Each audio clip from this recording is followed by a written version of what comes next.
वाहिगुरू जी का खालसा वाहिगुरू जी की फतेह। बड़ा कुछ मैं सुन रहा देख रहा, बड़ा कूड़ प्रचार ते नफरत फैलाई जा रही है मेरे खिलाफ, तो मैं सब कुछ पी रहा इस करके भी एक सांझी लड़ाई ते एक संघर्ष जो असी विढ़िया साडे मोर्चे नूं कोई ढाह ना लगे।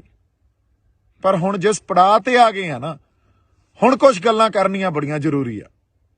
पहली गल तां इह 26 तरीक तो पहलां जिहड़ी रात सी, उस रात नूं साडे नौजवानां ने ते होर बई कई बंदियां ने स्टेज ते जाके आपदा रोस प्रगट किया। किसान आगूआं कोले इह गल कही भी तुसीं सानूं इत्थे 26 तरीक दा दिल्ली अंदर परेड करन वास्ते सद्दा दिता सी। बार-बार स्टेजां तो बड़ियां वड्डियां गल्लां, बड़े वड्डे ऐलान कीते सी, ते हुण जदों असीं इत्थे आ गए आ लास्ट मोमेंट ते तुसीं ओह रूट जो सरकार ने फाइनल किया उत्थे सानूं लिजाण नूं जां उत्थे जाण नूं कह रहे हो। सो ये सानूं मंजूर नहीं आ। सिचुएशन उत्थे इहो जी बन गई कि साडे आगू उत्थों किनारा कर गए। उदों बाद उत्थों होर भी बंदे आए, वो भी किनारा कर गए। फिर मैनू सुनेहा भेजिया निहंग सिंह जथेबंदियां दे जिहड़े साडे बाबा जी सी, उन्होंने कहा भी सिचुएशन इत्थे गर्मा गर्मी हो गई है ते आओ। जदों मैं स्टेज ते पहुंचिया उदों सारी संगत नूं मैं जाके गल्लां समझाइयां और आगूआं दे साडे किसान आगूआं दे हक च गल्लां कीतियां भी ये साडे बजुर्ग आ, उन्हां ते बहुत वड्डा प्रैशर आ, सानूं समझना पऊगा, साझा फैसला लेना पऊगा। उदे रात दी मेरी स्पीच देख लो, यही गल होई भी साझा फैसला लो, संगत दे समझ दे हिसाब नाल फैसला लो। जिहड़ा संगत दे समझ नाल फैसला लिया जाऊगा वो गलत नहीं हो सकदा, क्योंकि संगत दे करके ही मोर्चा, संगत दे करके ही असीं इत्थे खड़े आ। पर उस दिन आगूआं दी गल इह समझ च नहीं आई। उन्होंने मार्च अगले दिन जदों कढ़िया, जिहड़ा रूट दिल्ली पुलिस ने ते किसान आगूआं ने फाइनल किया सी, उस रूट ते 3000 बंदे भी नहीं सी, ते संगत आप मुहारी ਸਿੰਘੂ बार्डर तो भी, गाजियाबाद बार्डर तो भी, टिकरी बार्डर तो भी, ते राजस्थान वाले पासियों भी लाल किले नूं तुर पई। हुण इत्थे किसे दी अगवाही च नहीं, आप महारी एक वैन जिहड़ा लाल किले वल नूं वह गया ते उधर नूं तुर पे। लाल किले जाके जदों गेट टुੱਟਿਆ उदों बाद मैं पहुंचिया उत्थे, उदों तक अंदर हज़ारां लोग साडे ते मेरे ख्याल च कोई सैकड़े ट्रैक्टर उदों तक उस पूरी सड़क ते लाल किले वाली सड़क ते दाखिल हो चुके सी। लाल किले दे अंदर हज़ारां लोग दाखिल हो चुके सी। मैं उस पूरी सड़क ते भज के गया अंदर जाके जदों देखिया उत्थे साडा कोई किसान आगू नहीं, कोई होर इहो जिहा बंदा नहीं जिन्होंने बड़ियां गर्म गल्लां स्टेजां तो ते होर लाइव हो के कीतियां भी असीं तां दिल्ली दे अंदर दिल्ली दी जिहड़ा धौण ते गोडा रखांगे, बड़ा कुछ कहा गया।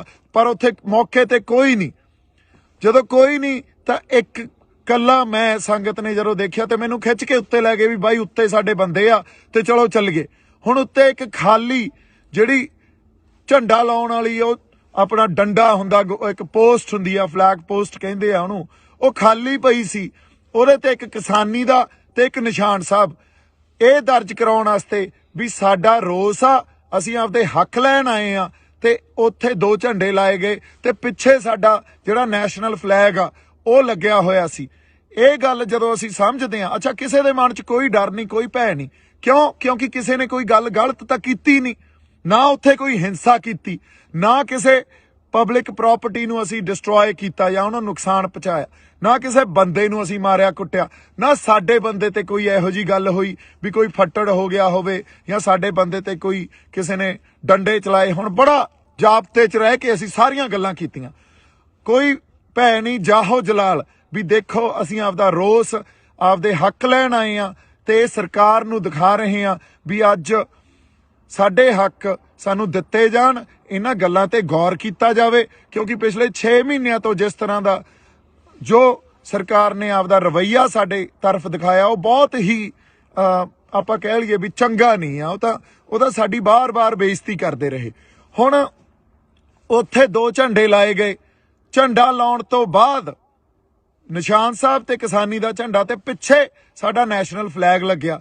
ਇਹ ਜਿਹੜੀ ਇਹ ਡਾਇਵਰਸਿਟੀ ਆ, ਜਿਹਨੂੰ ਅਸੀਂ ਡਾਇਵਰਸਿਟੀ ਕਹਿੰਦੇ ਆ, ਇਹਨੂੰ ਸਾਨੂੰ ਸਮਝਣਾ ਚਾਹੀਦਾ। ਇੱਕ ਪਾਸੇ ਸਾਡਾ ਨੈਸ਼ਨਲ ਫਲੈਗ ਆ, ਦੂਜੇ ਪਾਸੇ ਨਿਸ਼ਾਨ ਸਾਹਿਬ ਆ, ਤੀਜੇ ਪਾਸੇ ਸਾਡਾ ਜਿਹੜਾ ਕਿਸਾਨੀ ਦਾ ਝੰਡਾ, ਤੇ ਇਹਨਾਂ ਤਿੰਨਾਂ ਝੰਡਿਆਂ ਦੇ ਅਧੀਨ ਨਿਸ਼ਾਨ ਸਾਹਿਬ ਦੀ ਅਗਵਾਈ 'ਚ ਤੇ ਸਾਡਾ ਨੈਸ਼ਨਲ ਫਲੈਗ, ਉਦੋਂ ਬਾਅਦ ਕਿਸਾਨੀ ਦਾ ਝੰਡਾ, ਇਹਨਾਂ ਤਿੰਨਾਂ ਦੀ ਅਗਵਾਈ 'ਚ ਇਹ ਜਿਹੜਾ ਕਿਸਾਨੀ ਸੰਘਰਸ਼ ਲੜਿਆ ਜਾ ਰਿਹਾ। ਕੋਈ ਉੱਥੇ ਤੁਸੀਂ ਦੇਖੋ ਮੈਦਾਨ 'ਚ ਵੀ ਲਾਲ ਕਿਲੇ ਦੇ, ਕੋਈ ਉੱਥੇ ਨਿਸ਼ਾਨ ਸਾਹਿਬ ਚੱਕੀ ਫਿਰਦਾ, ਕੋਈ ਉੱਥੇ ਆਪਦਾ ਕਿਸਾਨੀ ਵਾਲਾ ਝੰਡਾ ਚੱਕੀ ਫਿਰਦਾ, ਕੋਈ ਉੱਥੇ ਤਿਰੰਗਾ ਚੱਕੀ ਫਿਰਦਾ। ਸੋ ਇਹ ਜਿਹੜੀ ਵੰਨ ਸਵੰਨਤਾ ਨਾ, ਇਹਨੂੰ ਰਿਸਪੈਕਟ ਦਿਓ, ਇਹਨੂੰ ਐਕਸੈਪਟ ਕਰੋ, ਇਹਨੂੰ ਸਮਝਣ ਦੀ ਕੋਸ਼ਿਸ਼ ਕੀਤੀ ਜਾਣੀ ਚਾਹੀਦੀ ਆ। ਤੇ ਜੇ ਤੁਸੀਂ ਕਹੋ ਵੀ ਇਹ ਗੱਲ ਕਰਕੇ ਮੈਂ ਗਦਾਰ ਹੋ ਗਿਆ, ਤਾਂ ਫਿਰ ਉੱਥੇ ਜਿਹੜੇ 3-5 ਲੱਖ ਬੰਦੇ ਬੈਠੇ ਸੀ ਉਹ ਵੀ ਗਦਾਰ ਹੋ ਗਏ, ਫਿਰ ਤਾਂ ਸਾਰੇ ਹੀ ਗਦਾਰ ਹੋ ਗਏ। ਇਹ ਗੱਲਾਂ ਨੂੰ ਤੁਸੀਂ ਇੱਕ ਬੰਦੇ ਤੇ ਥੋਪ ਦੋਗੇ ਤੇ ਉਸ ਬੰਦੇ ਨੂੰ ਤੁਸੀਂ ਗਦਾਰੀ ਦਾ ਸਰਟੀਫਿਕੇਟ ਵੰਡ ਦੋਗੇ। ਮੈਨੂੰ ਲੱਗਦਾ ਤੁਹਾਨੂੰ ਸ਼ਰਮ ਆਉਣੀ ਚਾਹੀਦੀ ਹੈ ਇਹੋ ਜਿਹੀਆਂ ਗੱਲਾਂ ਕਰਦੇ ਹੋਏ। ਜੇ ਕਿਤੇ ਸਾਡੀ ਕਿਸਾਨ ਲੀਡਰਸ਼ਿਪ ਜਾਂ ਹਰ ਬੰਦਾ ਉੱਤੇ ਸਟੈਂਡ ਲੈ ਜਾਂਦਾ, ਖੜ ਜਾਂਦਾ, ਕਹਿੰਦਾ ਦੇਖੋ ਸਾਡੇ ਕਿਸਾਨਾਂ ਨੇ ਕੀ ਕਰ ਦਿਖਾਇਆ, ਤੇ ਜੇ ਇਹਨਾਂ ਕਿਸਾਨਾਂ ਦੇ ਹੱਕ ਨਾ ਦਿਓਗੇ ਇਹ ਕਿਸਾਨ ਕੁਝ ਵੀ ਕਰ ਸਕਦੇ ਆ, ਕਿੱਡਾ ਵੱਡਾ ਪ੍ਰੈਸ਼ਰ ਪੈਣਾ ਸੀ ਸਰਕਾਰ ਤੇ। ਪਰ ਨਹੀਂ, ਸਾਡੇ ਬੰਦਿਆਂ ਨੇ ਤਾਂ ਮੈਨੂੰ ਗਦਾਰੀ ਦਾ ਸਰਟੀਫਿਕੇਟ ਵੰਡਤਾ। ਹੁਣ ਤੁਸੀਂ ਇਹ ਗੱਲਾਂ ਨੂੰ ਜਦੋਂ ਸਮਝਦੇ ਹੀ ਨਹੀਂ ਹੋ, ਫਿਰ ਤੁਸੀਂ ਕਹਿ ਰਹੇ ਹੋ ਵੀ ਅਸੀਂ ਇੱਕ ਆ। ਕਿਹੜਾ ਇੱਕ ਆ? ਉਦੋਂ ਦਾ ਮੈਂ ਉਹਦੇ ਰਾਤ ਨੂੰ ਵੀ ਜਿਹੜੀ ਸਪੀਚ ਦਿੱਤੀ, ਲਾਈਵ ਸੈਸ਼ਨ ਵੀ ਕੀਤਾ, ਉਹਦੇ 'ਚ ਵੀ ਇਹੀ ਗੱਲ ਕੀਤੀ ਵੀ ਸਾਂਝੇ ਫੈਸਲੇ ਲਓ ਤੇ ਏਕਾ ਰੱਖੋ। ਸਾਂਝਾ ਫੈਸਲਾ ਲਓਗੇ, ਸੰਗਤ ਦੀ ਸਮਝ ਦੇ ਹਿਸਾਬ ਨਾਲ ਫੈਸਲਾ ਲਓਗੇ, ਉਹ ਫੈਸਲਾ ਠੀਕ ਹੀ ਠੀਕ ਆ। ਪਰ ਇਹ ਗੱਲ ਕਦੇ ਨਹੀਂ ਵਿਚਾਰੀ ਗਈ।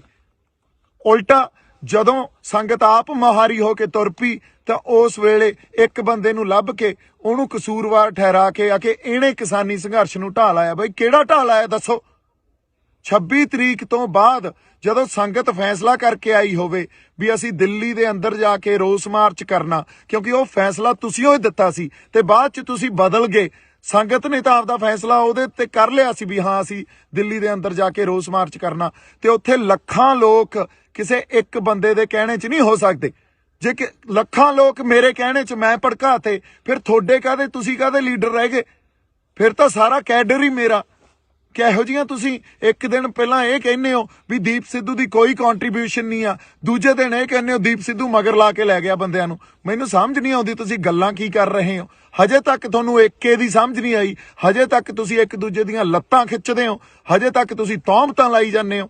ਦੂਜੀ ਗੱਲ, ਜਦੋਂ ਇਹ ਗੱਲ ਕਰਨੀ ਬੜੀ ਜ਼ਰੂਰੀ ਆ, ਮੈਨੂੰ ਆਰਐਸਐਸ ਦਾ ਬੀਜੇਪੀ ਦਾ ਬੰਦਾ ਕਹਿ ਰਹੇ ਹੋ, ਲਾਲ ਕਿਲੇ ਤੇ ਨਿਸ਼ਾਨ ਸਾਹਿਬ ਤੇ ਕਿਸਾਨੀ ਦਾ ਝੰਡਾ ਕੋਈ ਆਰਐਸਐਸ ਦਾ ਬੀਜੇਪੀ ਦਾ ਬੰਦਾ ਲਾਊਗਾ? ਇਹਨੂੰ ਸੋਚ ਕੇ ਤਾਂ ਦੇਖੋ, ਕੋਈ ਤਾਂ ਇਹਦੇ ਪਿੱਛੇ ਲੌਜਿਕ ਹੋਵੇ। ਅੱਛਾ, ਅਗਲੀ ਗੱਲ, ਕੋਈ ਕਾਂਗਰਸ ਦਾ ਬੰਦਾ ਲਾਊਗਾ? ਕੋਈ ਉਹ ਬੰਦਾ ਲਾਊਗਾ ਜਿਹਨੇ ਕੱਲ ਨੂੰ ਚੋਣਾਂ ਲੜਨੀਆਂ? ਨਹੀਂ, ਉੱਥੇ ਕੋਈ ਸੱਚਾ ਤੇ ਸੁੱਚਾ ਬੰਦਾ ਹੀ ਲਾਊਗਾ। ਤੇ ਜਿੰਨੀਆਂ ਰੂਹਾਂ ਉੱਥੇ ਸੀਗੀਆਂ ਉਹ ਸੱਚੀਆਂ ਸੁੱਚੀਆਂ ਸੀ। ਤੁਸੀਂ ਇੱਕ ਬੰਦੇ ਨੂੰ ਗਦਾਰ ਕਹਿ ਕੇ, ਤੇ ਉਹ ਵੀ ਸਾਰੇ ਗਦਾਰ ਹੀ ਹੋਏ ਫਿਰ ਤਾਂ ਜਿਹੜੇ ਉੱਥੇ ਗਏ ਸੀ। ਕਿੱਡੀ ਵੱਡੀ ਤੁਸੀਂ ਇਹ ਜਿਹੜੀ ਆਪਾਂ ਕਹਿ ਲਈਏ ਵੀ ਤੁਹਾਡੀ ਬਦਨੀਤੀ ਸਾਹਮਣੇ ਆ ਰਹੀ ਹੈ ਇਸ ਗੱਲ ਤੋਂ। ਕਿੱਡੀ ਤੁਹਾਡੇ ਅੰਦਰ ਦਰਦ ਹੀ ਨਹੀਂ ਆ ਕਿਸੇ ਗੱਲ ਲਈ। ਗੱਲ ਦੀ ਸਮਝ, ਮੈਨੂੰ ਲੱਗਦਾ ਜਾਂ ਤਾਂ ਤੁਸੀਂ ਸਮਝਣਾ ਨਹੀਂ ਚਾਹੁੰਦੇ ਜਾਂ ਸਮਝਦੇ ਹੋਏ ਵੀ ਨਹੀਂ ਸਮਝ ਰਹੇ ਵੀ ਇੱਕ ਬੰਦੇ ਤੇ ਕਸੂਰ ਉਹਦੇ ਤੇ ਥੋਪੋ। ਕਿਉਂਕਿ ਜਿਹੜੇ ਫੈਸਲੇ ਲਏ ਆ ਅੱਜ ਤੱਕ ਤੁਸੀਂ, ਉਹ ਫੈਸਲੇ ਆਪ ਮੁਹਾਰੇ, ਤੇ ਕਿਸੇ ਨਾ ਕਿਸੇ ਤੁਹਾਡੇ ਅੰਦਰ ਐਡੀ ਵੱਡੀ ਈਰਖਾ ਤੇ ਸਭ ਤੋਂ ਵੱਡੀ ਗੱਲ ਹੰਕਾਰ। ਇੰਨੇ ਹੰਕਾਰੇ ਫਿਰਦੇ ਹੋ ਵੀ ਕਿਸੇ ਦੀ ਗੱਲ ਹੀ ਨਹੀਂ ਸੁਣਦੇ। ਜੋ ਫੈਸਲਾ ਅਸੀਂ ਕਰਤਾ ਉਹੀ ਮੰਨਣਾ ਪਊਗਾ। ਆਹ ਭਾਸ਼ਾ ਤੁਹਾਡੀ। ਹੁਣ ਤੁਸੀਂ ਦੇਖੋ, ਇਹ ਭਾਸ਼ਾ ਨਾਲ, ਇਹ ਤਾਂ ਸਰਕਾਰ ਦੀ ਭਾਸ਼ਾ ਹੁੰਦੀ ਆ, ਫਿਰ ਤੁਹਾਡੇ ਤੇ ਸਰਕਾਰ 'ਚ ਤਾਂ ਕੋਈ ਫਰਕ ਹੀ ਨਹੀਂ ਰਹਿ ਗਿਆ। ਇਹੀ ਗੱਲਾਂ ਸਰਕਾਰ ਕਰਦੀ ਆ, ਇਹੀ ਤੁਸੀਂ ਕਰੀ ਜਾਂਦੇ ਹੋ। ਜੇ ਐਂ ਚੱਲਦਾ ਰਿਹਾ ਤਾਂ ਕੋਈ ਵੀ ਨੌਜਵਾਨ ਬੰਦਾ ਕੱਲ ਨੂੰ ਉੱਠ ਕੇ ਆਪਦੇ ਲੋਕਾਂ ਲਈ ਜਜ਼ਬਾਤਾਂ ਦੇ ਆਧਾਰ ਤੇ ਨਹੀਂ ਲੜੂਗਾ। ਕੋਈ ਨਹੀਂ ਆਊਗਾ। ਤੁਸੀਂ ਤਾਂ ਅਗਲੇ ਨੂੰ ਖੁੱਡੇ ਲੈਣ ਵਾੜ ਦਿੰਦੇ ਹੋ, ਤੁਸੀਂ ਤਾਂ ਗਦਾਰੀ ਦਾ ਸਰਟੀਫਿਕੇਟ ਵੰਡ ਦਿੰਦੇ ਹੋ। ਫਿਰ ਕਿਹਨੇ ਲੜਨਾ ਆ ਕੇ? ਫਿਰ ਸਾਰਾ ਸਿਸਟਮ ਜੋ ਸਰਕਾਰਾਂ ਚਲਾਉਂਦੀਆਂ ਉਵੇਂ ਹੀ ਚੱਲੂਗਾ, ਤੇ ਜਾਂ ਤੁਹਾਡੇ ਹੱਥਾਂ 'ਚ ਆ ਜਾਂਦਾ ਤੁਸੀਂ ਚਲਾਉਣੇ, ਉਵੇਂ ਹੀ ਚੱਲੂਗਾ। ਇੱਥੇ ਤਾਂ ਪਰਿਵਾਰਵਾਦ ਹੀ ਰਹੂ, ਜਾਂ ਜਿਹੜੇ ਲੀਡਰ ਬਣਦੇ ਆ, ਜਿਹੜੇ ਬਣੇ ਹੋਏ ਆਲਰੇਡੀ, ਉਹਨਾਂ ਦੇ ਗਾਂ ਬੱਚੇ ਲੀਡਰ ਬਣ ਜਾਂਦੇ ਆ। ਇੱਥੋਂ ਕੋਈ ਸਾਡੇ ਵਰਗਿਆਂ 'ਚ ਉੱਠ ਕੇ ਤਾਂ ਆਖੇ ਅਸੀਂ ਲੀਡਰ ਬਣ ਤਾਂ ਆਏ ਵੀ ਨਹੀਂ, ਪਰ ਸੱਚੀਆਂ ਤੇ ਸੁੱਚੀਆਂ ਗੱਲਾਂ ਵੀ ਨਹੀਂ ਕਰ ਸਕਦੇ। ਤੁਸੀਂ ਇਹ ਗੱਲ ਨੂੰ ਸਟੈਂਡ ਤਾਂ ਕੀ ਲੈਣਾ ਸੀ? ਜੋ ਉਦੋਂ ਸਾਡੀ ਸੰਗਤ ਨੇ ਕਰ ਦਿਖਾਇਆ। ਉਲਟਾ ਤੁਸੀਂ ਇੱਕ ਬੰਦੇ ਨੂੰ ਲੱਭ ਕੇ ਉਹਦੇ ਉਲਟ ਹੋ ਗਏ, ਉਹਦੇ ਤੇ ਸਭ ਕੁਝ ਮੜਤਾ ਤੇ ਉਹਨੂੰ ਗਦਾਰ ਕਹਿਤਾ। ਉਹ ਭਲੇ ਲੋਕੋ, ਤੁਹਾਨੂੰ ਉਸ ਦਿਨ ਨੂੰ ਸੈਲੀਬ੍ਰੇਟ ਕਰਨਾ ਚਾਹੀਦਾ ਸੀ। ਜੇ 26 ਨਵੰਬਰ ਨੂੰ ਅਸੀਂ ਜਦੋਂ ਬੈਰੀਕੇਡ ਭੰਨੇ ਸੀ ਸ਼ੰਭੂ ਬਾਰਡਰ ਤੋਂ ਚੱਲ ਕੇ, ਉਦੋਂ ਸਰਕਾਰ ਜਗਾਈ ਸੀ ਨਾ, ਤਾਂ 26 ਜਨਵਰੀ ਨੂੰ ਵੀ ਅਸੀਂ ਸਰਕਾਰ ਜਗਾਈ ਸੀ। ਅੰਨੀ ਤੇ ਬੋਲੀਆਂ ਸਰਕਾਰਾਂ ਨੂੰ ਤੇ ਉਹ ਸਾਰੀਆਂ ਨੈਸ਼ਨਲ ਜਿਹੜੀਆਂ ਸਾਡੀਆਂ ਪੋਲੀਟੀਕਲ ਪਾਰਟੀ ਆ ਜਾਂ ਪੋਲੀਟੀਕਲ ਕਲਾਸ ਸਾਰੀ ਜਿਹੜੀ ਬੈਠੀ ਆ, ਉਹਨਾਂ ਦੇ ਅੱਖਾਂ ਤੇ ਕੰਨ ਖੋਲੇ ਸੀ ਅਸੀਂ ਉੱਤੇ। ਤੁਹਾਨੂੰ ਇਹਨਾਂ ਗੱਲਾਂ ਦੀ ਸਮਝ ਹੀ ਨਹੀਂ ਆ। ਤੁਹਾਨੂੰ ਸਟੈਂਡ ਲੈਣਾ ਚਾਹੀਦਾ ਸੀ। ਦੀਪ ਸਿੱਧੂ ਨੇ ਕਿਸੇ ਮੋਰਚੇ ਨੂੰ ਢਾਹ ਨਹੀਂ ਲਾਈ ਆ। ਦੀਪ ਸਿੱਧੂ ਕਦੇ ਵੀ, ਹੁਣ ਵੀ ਸਿੰਘੂ ਦੇ ਕੋਲੇ ਹੀ ਖੜੇ ਆ, ਹਜੇ ਵੀ ਨਹੀਂ ਭੱਜੇ। ਤੁਸੀਂ ਇੱਕ ਹੋਰ ਗੱਲ ਕੀਤੀ ਆ ਕਿ ਦੀਪ ਸਿੱਧੂ ਮੋਟਰਸਾਈਕਲ ਲੈ ਕੇ ਭੱਜ ਗਿਆ। ਮੈਂ ਟਰੈਕਟਰ ਤੇ ਬੈਠ ਕੇ ਉੱਥੋਂ ਲਾਈਵ ਕੀਤਾ। ਉਦੋਂ ਬਾਅਦ ਕੁਝ ਬੰਦੇ ਜਿਹੜੇ ਯੂਨੀਅਨ ਦੇ ਬੰਦੇ ਸੀ, ਫਿਰ ਕਿਸਾਨ ਯੂਨੀਅਨ ਦੇ, ਉਹਨਾਂ ਨੇ ਆ ਕੇ ਇਹ ਕਿਹਾ ਵੀ ਇਸ ਬੰਦੇ ਨੇ ਸਾਰੀ ਹਿੰਸਾ ਕੀਤੀ ਆ। ਕਿਹੜੀ ਹਿੰਸਾ ਕੀਤੀ ਆ? ਕੋਈ ਬੰਦਾ ਮਰਿਆ, ਕੋਈ ਫੱਟੜ ਹੋਇਆ?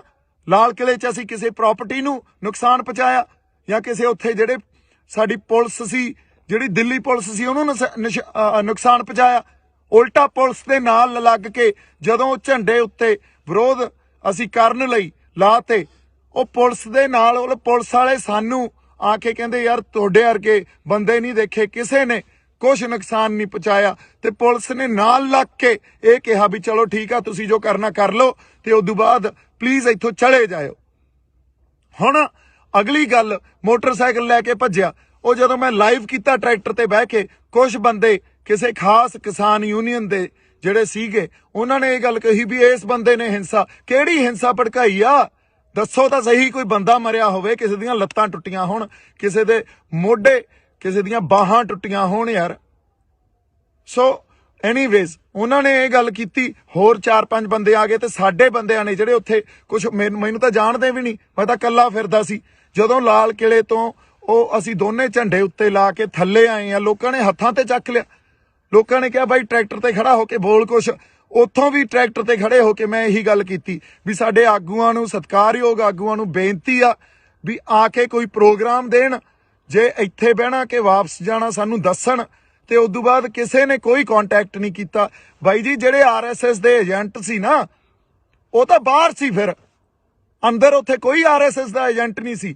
ਅੰਦਰ ਤਾਂ ਉਹ ਬੰਦਾ ਸੀ ਜੋ ਸੱਚੀ ਤੇ ਸੁੱਚੀ ਆਪਦੇ ਅੰਦਰ ਨੇਕ ਆਤਮਾ ਲੈ ਕੇ ਜਜ਼ਬਾਤਾਂ ਦੇ ਆਧਾਰ ਤੇ ਤੁਹਾਡੇ ਨਾਲ ਖੜਾ ਸੀ। ਉਹ ਤਾਂ ਸਾਰੇ ਏਜੰਟ ਤਾਂ ਬਾਹਰ ਸੀ, ਉੱਥੇ ਕੋਈ ਨਹੀਂ ਵੜਿਆ। ਉੱਥੇ ਤਾਂ ਸੰਗਤ ਗਈ ਆ। ਸੰਗਤ 'ਚ ਗੁਰੂ ਦਾ ਵਾਸ ਆ। ਜੇ ਗੁਰੂ 20 ਵਿਸਵੇ ਆ ਤਾਂ ਸੰਗਤ 21 ਵਿਸਵੇ ਆ। ਸੰਗਤ ਦੇ ਫੈਸਲਿਆਂ ਨੂੰ ਪਛਾਣੋ, ਸੰਗਤ ਦੇ ਫੈਸਲਿਆਂ ਨੂੰ ਤੁਸੀਂ ਦੇਖੋ, ਮਹਿਸੂਸ ਕਰੋ। ਹਜੇ ਵੀ ਟਾਈਮ ਆ ਤੁਹਾਡੇ ਕੋਲੇ।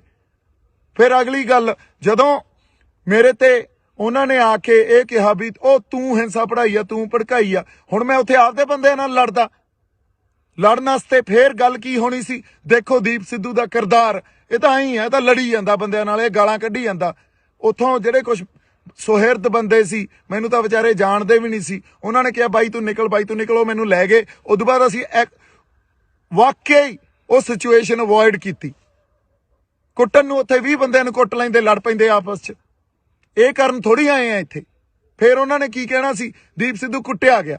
ਕਿਉਂਕਿ ਤੁਹਾਨੂੰ ਤਾਂ ਇੱਕ ਖਬਰ ਚਾਹੀਦੀ ਆ, ਉਹ ਖਬਰ ਨੂੰ ਤੁਸੀਂ ਵਾਰ-ਵਾਰ ਦੇਖੋਗੇ, ਵਾਰ-ਵਾਰ ਦੇਖੋਗੇ। ਇਹ ਤਾਂ ਸਾਡੀ ਮਾਨਸਿਕਤਾ ਰਹਿ ਗਈ ਯਾਰ। ਕਿੱਥੇ ਬੈਠੇ ਆ ਅਸੀਂ? ਅਸੀਂ ਆਪਦੀ ਹੋਂਦ ਦੀ ਲੜਾਈ ਲੜ ਰਹੇ ਹਾਂ। ਹੋਂਦ ਦੀ ਲੜਾਈ 'ਚ ਤੁਸੀਂ ਇੱਕ ਮੋਟਰਸਾਈਕਲ ਦੀ ਵੀਡੀਓ ਜਿਹਦਾ ਕੋਈ ਸੱਚ ਤੁਹਾਨੂੰ ਪਤਾ ਨਹੀਂ, ਤੁਸੀਂ ਉਹ ਦੇਖ ਕੇ ਘਸਾਤੀ। ਐਡੀ ਮਾਨਸਿਕਤਾ ਤੁਹਾਡੀ ਯਾਰ ਗੰਦੀ।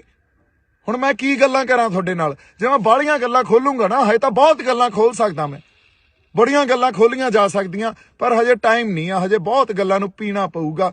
ਪਰ ਮੈਂ ਸੱਚ ਨੂੰ ਸਾਹਮਣੇ ਲਿਆ ਕੇ ਤੁਹਾਡੇ ਰੱਖੂੰਗਾ, ਦਲੀਲ ਰੱਖੂੰਗਾ, ਇੱਕ ਗੱਲ ਦੀ ਦਲੀਲ ਦੇਵਾਂਗਾ ਤੁਹਾਨੂੰ। ਤੁਸੀਂ ਯਾਰ ਸਮਝੀ ਕੀ ਬੈਠੇ ਹੋ ਆਪਦੇ ਆਪ ਨੂੰ? ਇੱਥੇ ਜਾਣ ਤਲੀ ਤੇ ਰੱਖ ਕੇ ਸਿਰ ਧੜ ਦੀ ਬਾਜੀ ਲਾਈ ਹੋਈ ਆ। ਜਿਹੜੇ ਬੰਦੇ ਨਾਲ ਕੋਈ ਨਹੀਂ ਬੋਲਿਆ ਹਜੇ ਤੱਕ, ਕੋਈ ਨਹੀਂ ਖੜਿਆ। ਗਦਾਰੀ ਦੇ ਸਰਟੀਫਿਕੇਟ ਵੰਡਤੇ ਤੁਸੀਂ। ਭਾਈ ਜੀ ਕੋਈ ਤੁਹਾਡੇ ਲਈ ਪੈਦਾ ਨਹੀਂ ਹੋਊਗਾ। ਕੋਈ ਤੁਹਾਡਾ ਆ ਕੇ ਇਹ ਨਹੀਂ ਕਹੂਗਾ ਵੀ ਮੈਂ ਤੁਹਾਡੇ ਲਈ ਲੜਦਾ ਯਾਰ, ਤੁਹਾਡੇ ਹੱਕਾਂ ਖਾਤਰ ਲੜਦਾ। ਬਦਲੋ, ਹਜੇ ਵੀ ਬਦਲ ਦਿਓ ਆਪਦੀ ਮਾਨਸਿਕਤਾ ਨੂੰ ਤੇ ਸਾਡੇ ਢੰਗ ਬਦਲੋ। ਜੇ ਨਹੀਂ ਬਦਲੇ ਤਾਂ ਪਛਤਾਓਗੇ। ਮੈਂ ਹੁਣ ਐਨੀਵੇਜ਼ ਬਹਾ 'ਚ ਬਹਿ ਜਾਨਾ, ਜਜ਼ਬਾਤਾਂ ਦੇ ਬਹਾ 'ਚ ਬਹਿ ਜਾਨਾ। ਆਪਾਂ ਉਹਦੇ ਰਾਤ ਨੂੰ ਜਿਹੜੇ ਸਟੇਜ ਤੇ ਬੰਦੇ 25 ਤਰੀਕ ਦੀ ਰਾਤ ਨੂੰ ਸਟੇਜ ਤੇ ਮੌਜੂਦ ਸੀ ਨਾ, ਉਹਨਾਂ ਨੂੰ ਪੁੱਛਿਓ, ਉਹਨਾਂ ਨੂੰ ਦੀਪ ਸਿੱਧੂ ਦਾ ਕਿਰਦਾਰ ਪੁੱਛਿਓ। ਦੀਪ ਸਿੱਧੂ ਦਾ ਕਿਰਦਾਰ, ਸਰਕਾਰ ਤਾਂ ਅੱਜ ਮੇਰੇ ਪਿੱਛੇ, ਮੈਂ ਤੁਹਾਨੂੰ ਇੱਕ ਗੱਲ ਦੱਸ ਦਿੰਨਾ, ਸਰਕਾਰ ਨੇ ਮੇਰੇ ਪਿੱਛੇ ਬੰਦੇ ਲਾ ਦੇਣੇ ਆ ਵੀ ਕਿਸੇ ਵੀ ਢੰਗ 'ਚ ਇਹਨੂੰ ਮਾਰੋ। ਮੈਂ ਫੇਰ ਖੜਾ, ਤੁਸੀਂ ਗਦਾਰ ਦਾ ਸਰਟੀਫਿਕੇਟ ਦੇਈ ਜਾਂਦੇ ਹੋ, ਮੈਂ ਫੇਰ ਖੜਾ। ਔਰ ਬਹੁਤ ਕੁਝ ਪੀ ਬੈਠਾ ਹਜੇ ਅੰਦਰ। ਜੇ ਮੈਂ ਕਿਤੇ ਪਰਤਾਂ ਫਰੋਲਣ ਤੇ ਆ ਗਿਆ ਨਾ, ਤੇ ਇਹ ਸਾਰਾ ਕੁਝ ਖੋਲਣ ਤੇ ਆ ਗਿਆ, ਜਿਹੜੇ ਗੁੱਜੇ ਭੇਦ ਹੁੰਦੇ ਆ, ਤਾਂ ਇੱਥੇ ਭੱਜਿਆਂ ਨੂੰ ਰਾਹ ਨਹੀਂ ਮਿਲਣੇ। ਹੁਣ ਇੱਕ ਹੋਰ ਗੱਲ, ਇਹ ਗੱਲ ਮੈਂ ਡਾਇਲੌਗ 'ਚ ਨਹੀਂ ਬੋਲੀ ਸੀ, ਇਹ ਗੱਲ ਯਾਦ ਰੱਖਿਓ। ਭੱਜਣ ਵਾਲੇ ਨੂੰ ਧਰਤੀ ਚਾਹੀਦੀ ਹੁੰਦੀ ਆ ਤੇ ਉੱਡਣ ਵਾਲੇ ਨੂੰ ਅਸਮਾਨ, ਤੇ ਮੈਨੂੰ ਇਹ ਦੋਵੇਂ ਚਾਹੀਦੇ ਆ। ਹੁਣ ਇਹ ਜਿੱਥੇ ਵੀ ਮਿਲਣਗੇ, ਜਿਵੇਂ ਵੀ ਮਿਲਣਗੇ, ਮੈਂ ਛੱਡਣੇ ਨਹੀਂ ਆ। ਯਾਦ ਰੱਖਿਓ ਇਹ ਗੱਲ। ਐਨੀਵੇਜ਼, ਜਜ਼ਬਾਤੀ ਬੰਦਾ ਮੈਂ। ਕਰਾਂਗੇ ਗੱਲ, ਆਪਾਂ ਹੋਰ ਗੱਲਾਂ ਕਰਾਂਗੇ। ਤੁਸੀਂ ਏਕਾ ਬਣਾਈ ਰੱਖੋ।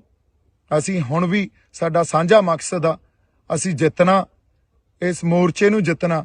ਏਕਾ ਬਣਾਈ ਰੱਖੋ। ਹਜੇ ਬੜਾ ਕੁਝ ਪੀਣਾ ਪਊਗਾ, ਪੀ ਰਹੇ ਆ। ਟਾਈਮ ਆਊਗਾ ਜਦੋਂ ਸਾਰੀਆਂ ਗੱਲਾਂ ਕੀਤੀਆਂ ਜਾਣਗੀਆਂ। ਜੇ ਕਿਤੇ ਹੁਣ ਵੀ ਸਟੈਂਡ ਲੈ ਲੈਣ ਤੇ ਉਸ ਮੂਵਮੈਂਟ ਨੂੰ ਇੰਜੋਏ ਕਰਨ, ਜਿਹੜੀ ਇੱਕ ਇਤਿਹਾਸਿਕ ਪਲ ਸੀ ਉਹ, ਜਦੋਂ ਸਾਡੇ ਉੱਥੇ ਦੋ ਨਿਸ਼ਾਨ ਸਾਹਿਬ ਤੇ ਕਿਸਾਨੀ ਦਾ ਝੰਡਾ ਅਸੀਂ ਲਾ ਕੇ ਸਰਕਾਰ ਤੱਕ ਆਪਦੀ ਆਵਾਜ਼ ਸਿੰਬੋਲਿਕਲੀ ਇਹ ਗੱਲ ਦੱਸੀ ਸੀ ਵੀ ਸਾਡੇ ਰੋਸ ਨੂੰ ਤੁਸੀਂ ਦੇਖੋ, ਮਹਿਸੂਸ ਕਰੋ, ਅਸੀਂ ਆਪਦੇ ਹੱਕ ਲੈਣ ਆਏ ਆ। ਆਪਦੀ ਹੋਂਦ ਦੀ ਲੜਾਈ ਲੜੀ ਜਾਂਦੇ ਆ। ਲੱਤਾਂ ਨਾ ਖਿੱਚੋ, ਤੌਮਤਾਂ ਨਾ ਲਾਓ।